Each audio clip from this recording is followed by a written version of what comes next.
Connecting with nature is good for us and good for our planet. By looking after our environment, we're also looking after ourselves.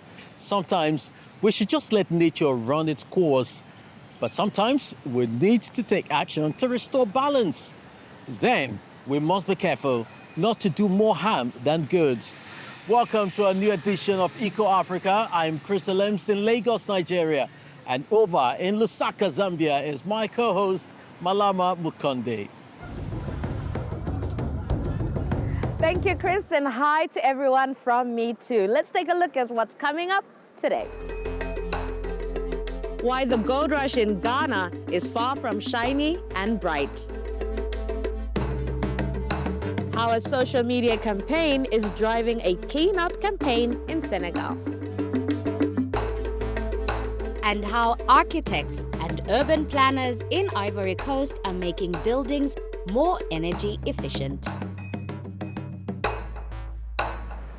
Well, we start the show in Zimbabwe with an impressive display of people power. Now, Africa's population is expected to double by 2050 to 1.4 billion. Now, green spaces will become more and more important. We meet some people who have decided to take things into their own hands with a program to restore and protect neglected ecosystems in their city. And this is no easy task. Lantana camara is a species of verbena native to the Americas. The attractive flowers thrive in warm climates. Here in Zimbabwe, they've become a problem. They outcompete with the indigenous species. Our indigenous species are slow at growth, unlike with the alien invasives. And some of the invasives, they suppress then the indigenous trees, of which is what we are conserving. Usai Dams is a green space in the city of Bulawayo. For 18 years, it's been looked after by the Conservancy.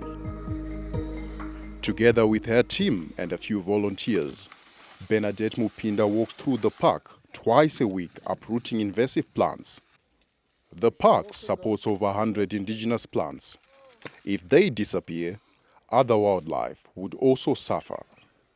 Student Zotule Zulu helps out regularly at the park. If we have the community here and they see, oh, here is the orchid that is here because we removed the lantana, they'll be more motivated to participate if they can see tangible results of their action. It's important for the community to be involved because if they're not involved, they won't see the value of it. The team monitors the plant population and records the findings. Smartphone apps help the volunteers to identify the plants. The regular weeding and monitoring are having an impact. The Usai Dams Conservancy says 70% of invasive species have been brought under control. Reward enough for Zotile Zulu. Her studies in forestry resources have taught her to value native species. There are species today that are extinct or they're on the verge of extinction because no one was monitoring them. They were once a least concerned species. No one was bothered or concerned about their disappearance. But it happens very slowly, and generations from now will have problems that could have been solved by us acting today or us not acting today. Green spaces are especially important in the city. Every year, over 200,000 hectares of forests in Zimbabwe are cleared for building. The cities are expanding. That's one thing that's happening in Africa. And normally the environment is not even considered. I mean, we are building on wetlands. And the more we build on wetlands, the less ground storage we have, the less groundwater we have. The less groundwater we have, the more trees that are dying because their roots cannot reach the water table. Which in turn increases the risk of forest fires. Last year, Usai Dams once again suffered from wildfires. Yet another challenge for conservationists. Maintaining nature's balance is not easy. The Conservancy is a citizens' initiative and receives no government funding. By offering leisure activities, the park can bring in vital extra income to help finance its work. I love coming to Hillside Dams. I walk here pretty much every single day.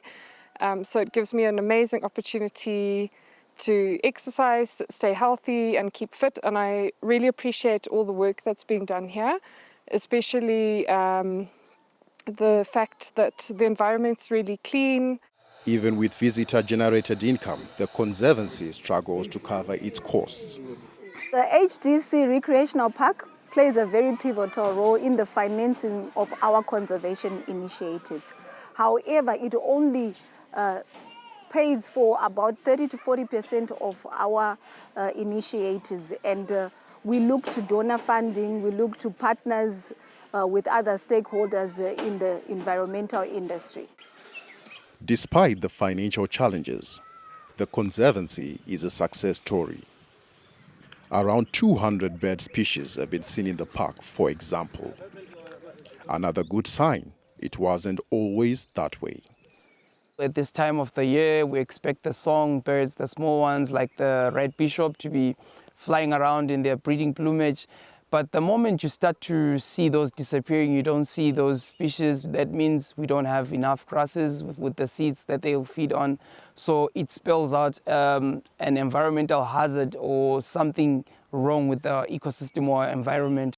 The Conservancy has taken on a pioneering role in Bulawayo, Zimbabwe's second largest city. Bernadette Mupinda says the city's other green spaces and parks could also benefit from a conservation program. She and her team hope this is just the start. We're hoping this as a pilot project will emanate from here, and then we can move to the rest of the city and the rest of the green spaces, ensuring that we have a model and a structure that works. That requires more support and not just extra funding. Above all, is the local volunteers who ensure the city's native plants are protected, safeguarding biodiversity for the benefit of all. To Ghana now, where the word's passion for gold is poisoning the land and the people. Economic instability is pushing up the price of the precious metal, and illegal mining is flourishing. This is destroying the environment on a shocking scale. Industry regulation, education, and better employment opportunities are urgently needed.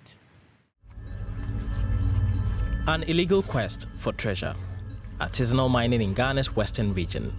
This is what the men are after: gold. This piece weighs just a little more than a gram.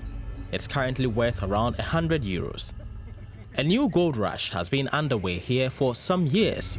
The illegal mining is called galamsey, slang for gather and sell, and people from all walks of life are taking part in it, hoping to strike lucky. I was into banking for about 9 years, and then I left. I completed senior high school in 2017 and was unemployed for 4 years. I learned dressmaking 6 years ago. I tried starting a business, but that didn't work. So I came here to do galamsey. But it comes at a high price. Agricultural land and ecosystems get destroyed. Toxic substances pollute the water and the soil. People trying to mitigate and reverse the effects face huge challenges. This is an illegal mine close to Wassa Ekropong. What started small with a few gold miners is now a heavily mechanized process, and it's expanding. This school is being encroached upon by the illegal mine. The students are constantly exposed to noise, dirt, and the dangers posed by the toxic substances used in mining.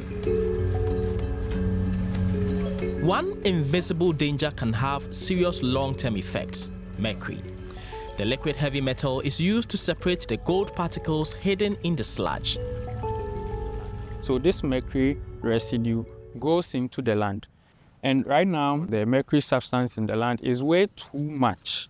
If you keep consuming food from such land, 5, 10, 15 years, you are going to give birth, the child comes with one hand or maybe no ear. Like, there could be so many deformities and other health implications associated with consuming, food stuff from land that hasn't been scientifically reclaimed. Scientifically reclaiming land is what Erone Japan focuses on, and removing the mercury from the soil is the hardest and most time-consuming part of the process. Although there are much cleaner methods of gold extraction, mercury predominates in Ghana's illegal mining. It leaves a long and dangerous trail of pollution in soil and water, poisoning the food chain. And not only mercury poses a problem, this cocoa farmer's crops are degrading, and he knows why. If you look at the edge of my cocoa farm, the miners have dug a huge pit. Water that should nourish my crop ends up in that pit. That is why you see these trees dying.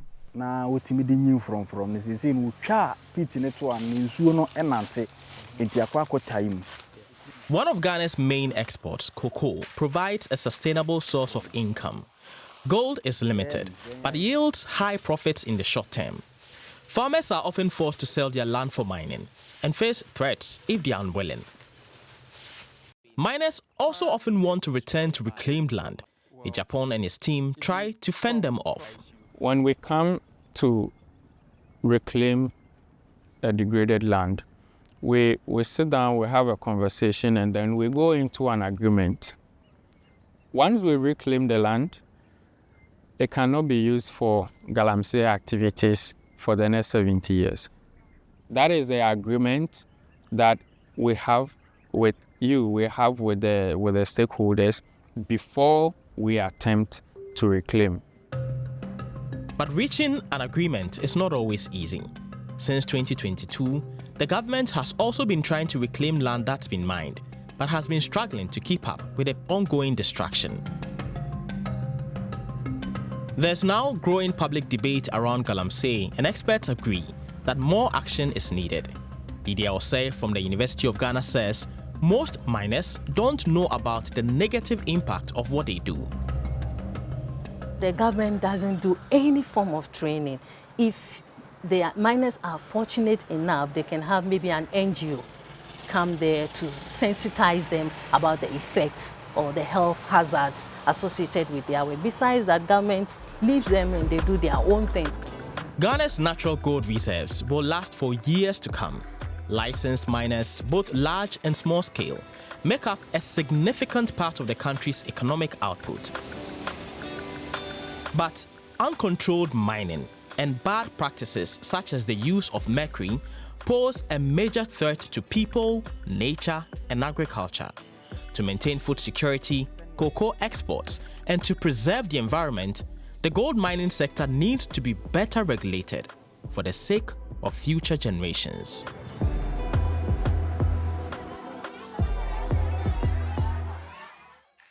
The construction sector has a huge carbon footprint, and in Ivory Coast's largest city, Abidjan, architects and urban planners are working on experimental, energy-efficient homes and public buildings. As we are about to see, it's also important to find ways of scaling up such solutions fast. Sustainable construction has a promising and pulsating future in Ivory Coast. We look at innovative approaches in urban planning and building design aimed at making city life greener.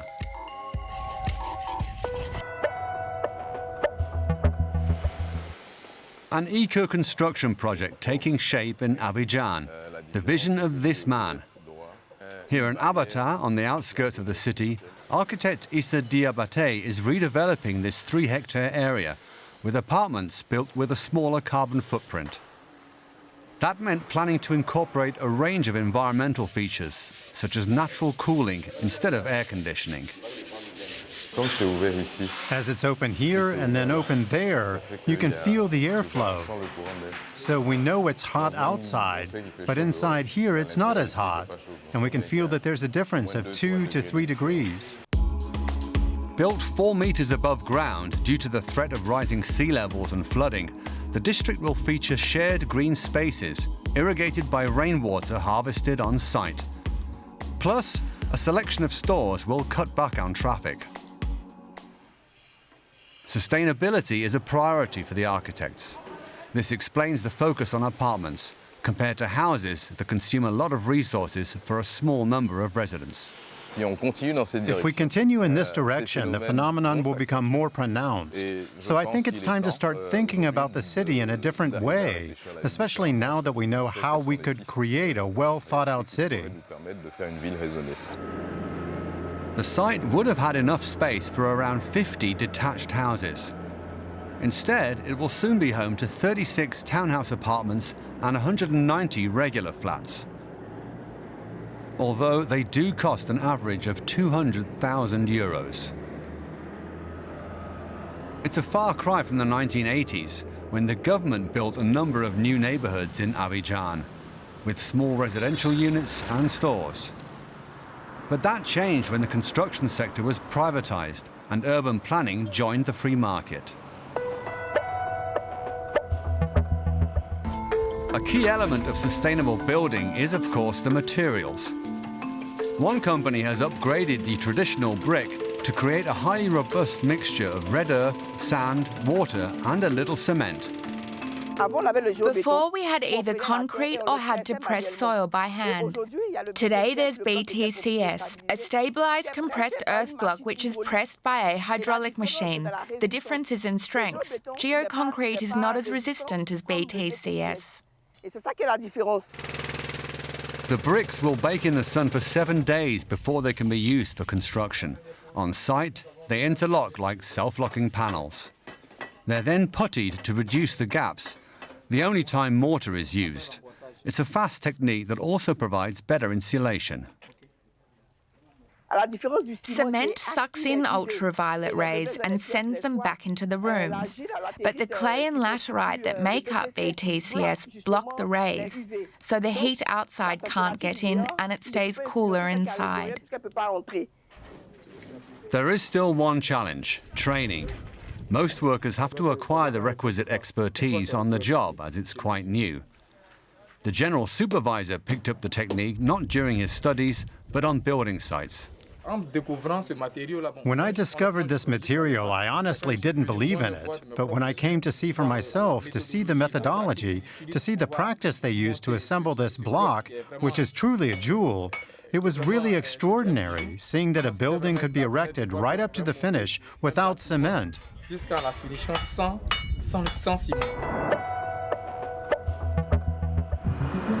Ivorian students can learn all about future-oriented building, not in Abidjan, but on the eastern edge of the country in the small city of Bondoukou. The university there teaches urban planning and eco-construction in a course sponsored by the World Bank. For many students, it's uncharted terrain. I'm just discovering it now. It was originally just a passion, but I didn't really know what was at stake. Now, as my studies progress, I understand why it's important to be able to build in a sustainable and ecological manner. Professor Pierre Decky is trying to make them aware of the importance of collaborating with all trades and disciplines in their future projects. When we talk about sustainable development, there's also the economic aspect. So all the economic players can, should, and must work together. Then there's the environmental aspect, meaning all the decision makers there, too, need to work together. Plus the human and sociological aspects.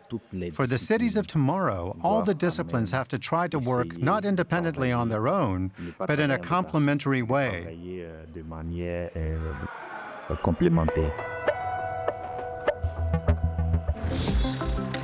In 2022, the World Bank introduced a certification system for sustainable low-carbon building.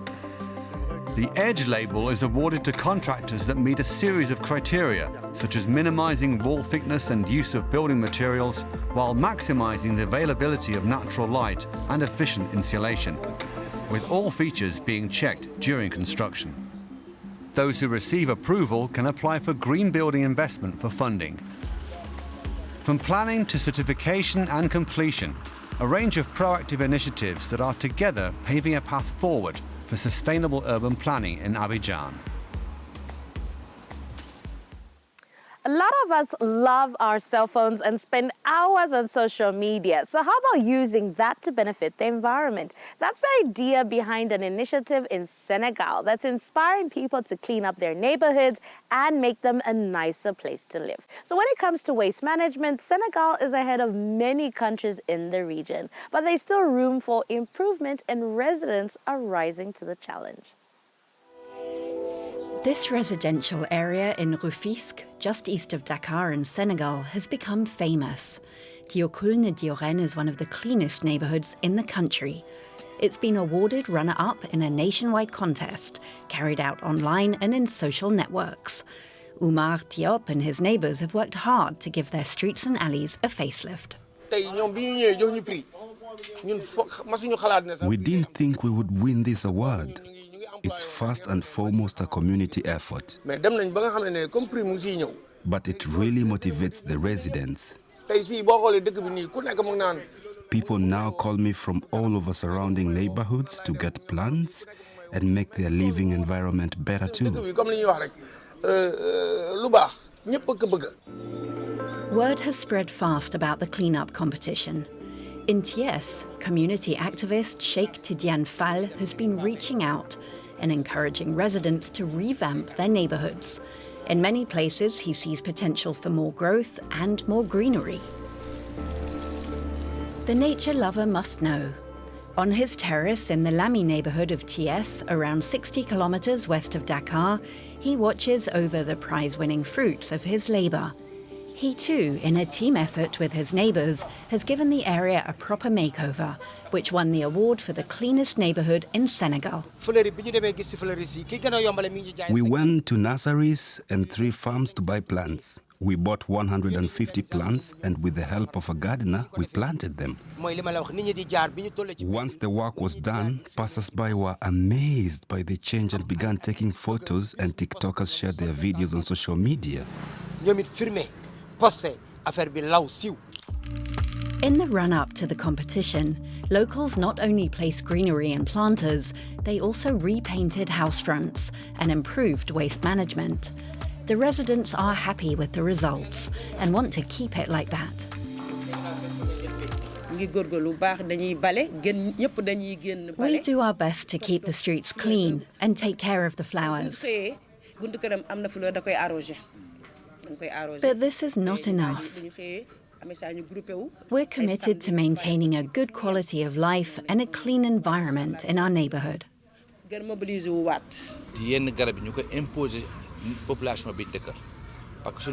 I think we should focus on planting fruit trees and continue to raise awareness. That's how people can learn the importance of a clean and healthy environment. Besides that, they will also learn to understand that there is no life without plants.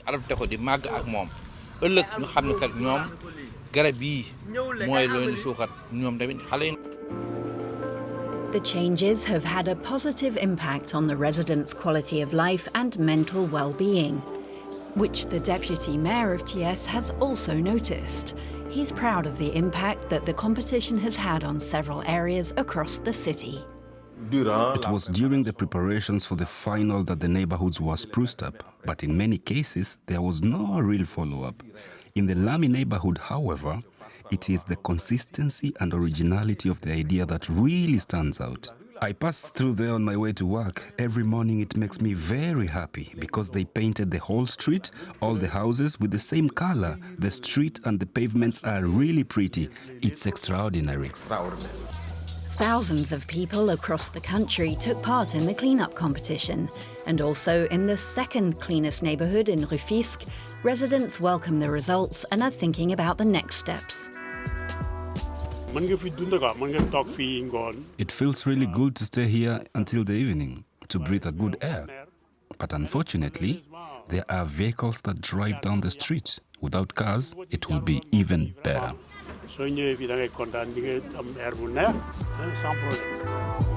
Oumar Diop frequently posts on social media to inspire others to follow his example.